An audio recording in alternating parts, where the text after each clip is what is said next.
I started painting for myself in 1986. I took a workshop at Esalen Institute, and when I arrived, I had no idea what I was going to paint. I had been an illustrator over 10 years, and I was just feeling the need to paint for myself, to do something different. I thought maybe I would paint the scenery. I was painting in a beautiful building on a cliff overlooking the Pacific Ocean.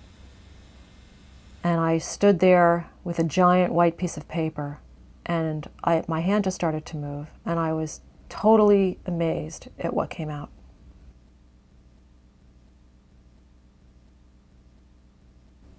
And the more I painted, the more came out. Even though the paintings were very dark as far as imagery, it was a great release to do them. It was like discovering a whole new part of myself that I didn't know had existed. When I look at the paintings now, it seems that I had some kind of awareness, some kind of precognition, because that year my mother committed suicide.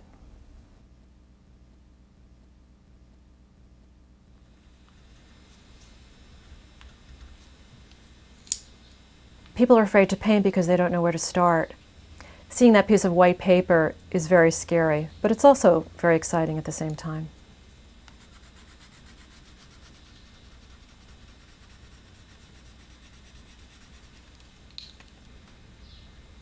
I don't think too much about what I'm going to paint. I just try to go on intuition.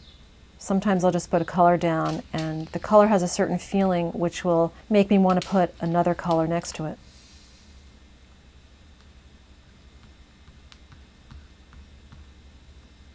After my mother's suicide, I felt like I was living a double life, the internal life and the external life, and it made me feel very separate from other people.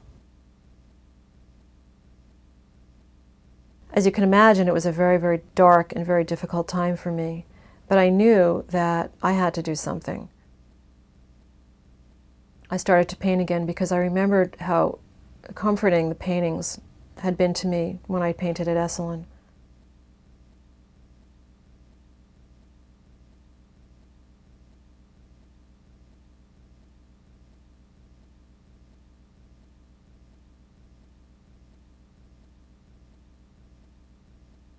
In one of my favorite paintings called My Healer, I realized that my healing was up to me. The paintings became a practice, like meditation, like dance, like poetry.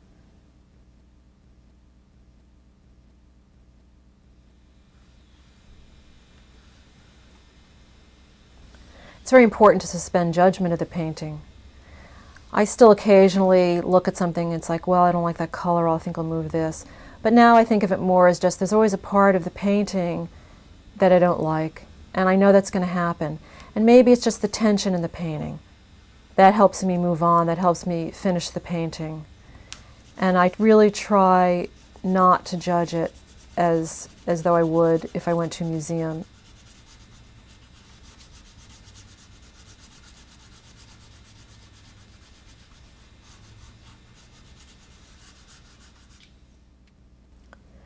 In some of those early paintings, there's a lot of demons flying around. And the demons are really scary at that point. I'm really afraid. They look mean, they look angry, because that's really how I'm feeling inside. As the months progressed, the demons became my friends. For example, after her death, I had an incredible dream. The dream was very scary at the time, but when I actually started to work on the piece, the whole mood, the whole character of the painting changed into one of benevolence and compassion and kindness and healing.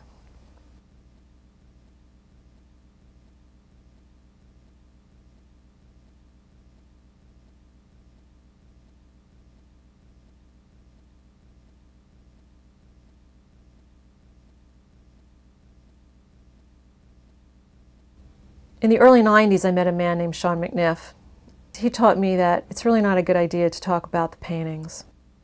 and that so many of us judge paintings according to somebody's criteria. He taught me, don't judge the painting, don't talk about the painting. It's as if the painting has a soul and a being of its own. So when I look at the paintings, what I do is pretend that they're actually a person. For example, you wouldn't talk about a friend who came into the room and say to them, wow, that dress looks really bad with those shoes, or, you know, that hat is really the wrong color.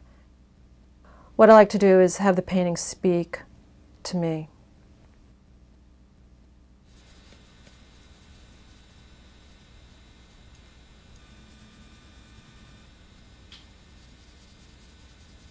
Most of the time I stand when I paint. I feel like if my whole body is involved rather than my hand and my brain, things seem to flow better.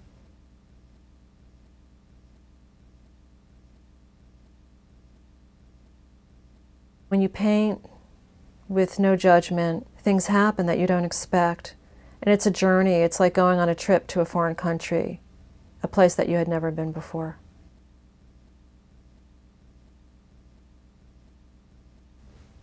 It's almost like a door. It's really not the grief anymore. The grief has turned into a door where I know that these images will come. I just know that.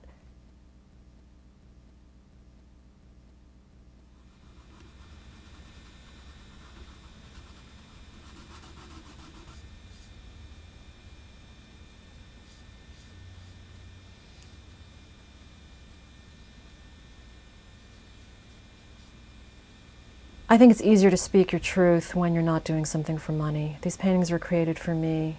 They came from a flow that was inside. So I feel free. I feel free to create what I want to create without worrying about the end result.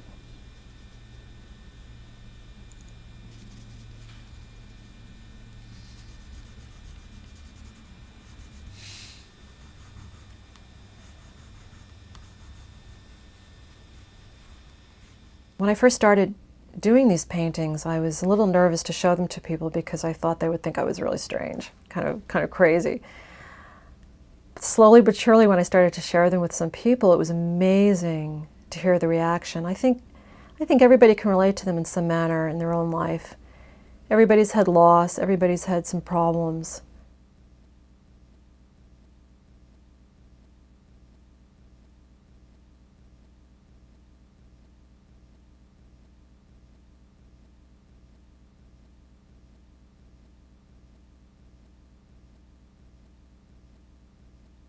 I never feel like I run out of things to paint. I have an endless well of imagery that I feel now can come out at any time. I never felt like this before I started these paintings.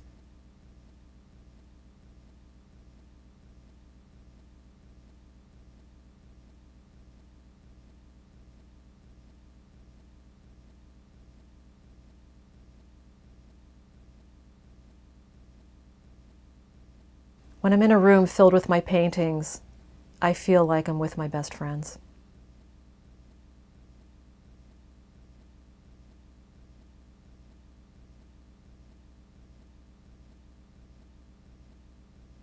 It's like something else is at work. It's like something else is at work and things are not as they appear. And that there's another force going on within us that if we just can connect with. I don't know, just makes me smile.